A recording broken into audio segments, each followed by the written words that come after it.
جی students, تو last session میں جو ہم بات کر رہے تھے وہ کر رہے تھے زر کے ارتقاء کی، اور ہم کاغذی نوٹ کے طریقے تک پہنچ چکے تھے. تو اس میں آپ کو یہ بتا رہا تھا کہ کاغذی نوٹ جو ہے اس کی قدر و مالیت اس وجہ سے ہوتی ہے کہ اس نوٹ کو جاری کرتے وقت حکومت جو ہے وہ کچھ نہ کچھ ریزرو سونے کی شکل میں، چاندی کی شکل میں یا زر مبادلہ کی شکل میں اپنے پاس رکھا کرتی ہے، اور اس ریزروز کی بنا پر کاغذی نوٹ جو ہے اس کی قدر عام کاغذ کی نسبت زیادہ ہوتی ہے. اور یہ عبارت جو اس کے ریزرو رکھا جاتا ہے حکومت اپنے نوٹ کے اوپر درج بھی کر دیتی ہے. ٹھیک ہے جی، کیا درج کرتی ہے؟ اگر آپ کے پاس کوئی کاغذی نوٹ ہو تو آپ اسے پڑھ سکتے ہیں. اس میں لکھا ہوتا ہے بینک دولت پاکستان حامل حاضہ کو مطالبہ پر ادا کرے گا، حکومت پاکستان کی جانب سے جاری ہوا. ٹھیک ہے جی، تو اس میں جو ہے وہ بینک دولت پاکستان یعنی کہ اسٹیٹ بینک آف پاکستان لکھ رہا ہے اپنے گورنر کے دستخط کے ساتھ کہ بینک دولت پاکستان حامل حاضہ مطلب جس شخص کے پاس یہ نوٹ، یہ کاغذ ہے، کو مطالبہ پر ادا کرے گا. یعنی جب وہ مطالبہ کرے گا تو بینک دولت پاکستان اسے ادا کر دے گا. کیا ادا کرے گا؟ جو اس کے عوض ریزرو رکھے گئے ہیں. اور حکومت پاکستان کی ضمانت سے جاری ہوا، اور بینک دولت پاکستان کے ساتھ ساتھ ایک ضامن بھی ہے، وہ ہے حکومت پاکستان. تو بہرحال سمجھانے کا مقصد یہ ہے کہ عام کاغذ میں اور کاغذی زر میں یہی فرق ہوتا ہے کہ کاغذی زر جو ہے اس کو چھاپنے سے پہلے حکومت جو ہے وہ کچھ نہ کچھ ریزرو اپنے پاس رکھ لیا کرتی ہے. اس کے بعد جو اگلا دور چلا کاغذی زر سے آگے کا، وہ تھا اعتباری زر کا دور. اعتباری زر جو ہے بیسیکلی ایک ایسا زر ہوتا ہے جو اعتبار اور بھروسے کی بنیاد پر گردش کرتا ہے. یعنی کہ اعتباری زر سے مراد ایسا زر ہے جو ویسے حکومت کی جانب سے بطور زر جو ہے وہ اناؤنس نہیں ہوا، کہ حکومت نے نہیں کہا کہ یہ ہمارا زر ہے، مگر لوگ اور ادارے اعتبار اور بھروسے کی بنا پر اس کو بطور زر استعمال کر رہے ہوتے ہیں. جیسا کہ اگر آپ نے بینک ڈرافٹ کا نام سنا ہو، چیک کا نام سنا ہو، پے آرڈر کا نام سنا ہو، ہنڈی کا نام سنا ہو، کریڈٹ کارڈ کا نام سنا ہو، تو یہ سب چیزیں جو ہیں اعتباری زر ہیں. یہ ویسے زر نہیں ہیں، مگر اعتبار اور بھروسے کی بنا پر لوگ ان پر اعتماد کرتے ہیں، ان بینکوں پر، ان اداروں پر اعتماد کرتے ہیں، ان جو آلات ہیں ان آلات پر اعتبار کرتے ہیں کہ ان کے عوض ان کو ادائیگی ہو جائے گی. اس لیے اعتبار اور بھروسے کی بنا پر وہ بطور زر گردش کر رہے ہیں. ہماری معیشت میں بھی آج کے دور میں بینک بھی موجود ہیں، چیک بھی موجود ہے، کریڈٹ کارڈ بھی موجود ہے، اور پے آرڈر بھی موجود ہے. آپ کے گلی محلے کے دکاندار وہ کاپی والا حساب بھی جو ہے وہ موجود ہے. تو بہرحال یہ اعتباری زر کہلاتے ہیں. اور اعتباری زر سے اگلا جو دور آیا زر کے ارتقاء میں، وہ آیا ہے جی پلاسٹک کا، الیکٹرانک زر. پلاسٹک کا نہیں، پلاسٹک کا زر تو وہ کریڈٹ کارڈ ڈیبٹ کارڈ ہو گیا نا. اب اس سے بھی آگے آ گیا کام، اب ہے electronic money, on line transfers, on line payments. یعنی کہ ایک شخص کو تنخواہ ملتی ہے، اس کے بینک میں آ جاتی ہے، وہ آن لائن اپنے بینک میں سے ہی اپنے بچوں کی فیسیں ادا کر دیتا ہے. وہ آن لائن اپنے بینک سے ہی اپنی گروسری والے کو بل ادا کر دیتا ہے، اپنے بجلی کے، گیس کے، پانی کے بل ادا کر دیتا ہے، اپنے ٹیلی فون کے بل، اپنے ایزی لوڈ، اپنے بیلنس، یہ سب چیزیں ادا کر دیتا ہے. تو غرض یہ کہ اپنے چھوٹے موٹے خرچے جو ہیں وہ اب آج کے دور میں آن لائن ہی ادا ہو جاتے ہیں. تو پتہ یہ چلتا ہے کہ ابھی تک کیش کا ایک بھی روپیہ اس کے ہاتھ میں نہیں آیا، بینک اکاؤنٹ میں پیسے آئے، بینک اکاؤنٹ سے ہی ادائیگیاں ہو گئی، اور سارا کچھ آن لائن ہی اس کی ضرورتیں پوری کر گیا. نقد زر کی کہیں ضرورت محسوس ہی نہیں ہوئی. چھوٹے موٹے خرچوں کے لیے نقد زر کی، پیٹی کیش کی ضرورت پڑ جاتی ہے، ادروائز اس کی ضرورت پڑتی ہی نہیں. ٹھیک ہے جی، تو یہ ہمارے زر کا ارتقاء ہوا ہے. صدیاں لگ گئی ہیں اس ارتقاء میں. پہلے ہمارے پاس تھا اشیائی زر، اجناسی زر جسے ہم نے کہا تھا. اس سے اگلا دور چلا تو ہمارے پاس دھاتی زر آیا جس میں اشرفیاں وغیرہ سونے کی چاندی کی اور دوسری دھاتوں کی سکے جو ہے وہ چلتے رہے. اس کے دھاتی زر کے دور کے بعد ہمارے پاس آیا کاغذی زر کا دور. کاغذی زر کے بعد اعتباری زر کا دور, اور اس کے بعد اب الیکٹرانک منی کا دور ہے. ٹھیک ہو گیا جی. تو بیسیکلی الیکٹرانک منی بھی اعتباری زر کی ہی طرح ایک آلہ بن جاتی ہے, کیونکہ اس میں بھی اعتبار اور بھروسہ پایا جا رہا ہوتا ہے. آج کے دور میں اگر آپ دیکھتے ہیں تو آپ کو اپنے ارد گرد دھاتی زر کی شکل نظر آ رہی ہوتی ہے. پاکستان کی اگر ہم مثال دے رہے ہیں تو آپ کے پاس 1 روپے کا سکہ ہے, 2 روپے کا سکہ ہے, 5 روپے کا سکہ ہے, 10 روپے کا سکہ بھی نظر آ جاتا ہوتا ہے جو خاص مواقع پر چھپتا ہے. اور اگر آپ ایڈوائزر کی بات کرتے ہیں تو ہمارے بینکاری کے نظام کے اندر اور ویسے اعتباری زر جو ہے وہ بھی گردش میں ہے. ہمارے پاس چیک بھی چلتے ہیں, بینک ڈرافٹ بھی چلتے ہیں, ہنڈی جو ہے وہ بھی چلتی ہے. ٹھیک ہے جی. تو کریڈٹ کارڈ بھی چلتا ہے ہمارے یہاں. اس کے علاوہ اگر آپ بات کرتے ہیں آن لائن ٹرانسفرز کی, تو وہ بھی اب تو بینک کی ساری تمام بینکس جو ہیں انہوں نے اپنی بینکاری کو آن لائن کر دیا ہے. برانچ لیس بینکنگ کو بھی ہمارے یہاں بہت سے بینکوں نے کر دیا ہوا ہے.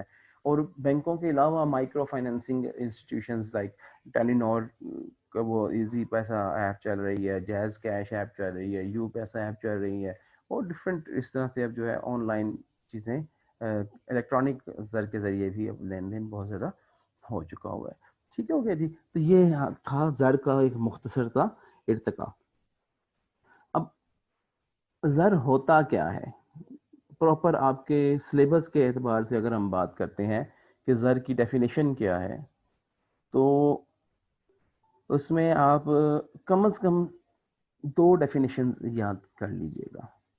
ہمارے پاس پروفیسر واکر کی ڈیفینیشن ہے, پروفیسر مورگن کی ڈیفینیشن ہے, پروفیسر کروتھر کی ڈیفینیشن ہے, پروفیسر کینز کی ڈیفینیشن ہے. تو ڈیفینیشنز تو ہمارے پاس 4-5 ہیں. آپ کم از کم 2 ڈیفینیشنز کر لیجئے گا. پروفیسر مورگن اور واکر میں سے کوئی ایک ڈیفینیشن کر لیجئے گا, اور کینز اور کروتھر میں سے کوئی ایک, تو 2 ملا کے کر لیجئے گا. پروفیسر واکر فرماتے ہیں جی زر سے مراد وہ شے ہے جو بطور زر اپنے فرائض سر انجام دے.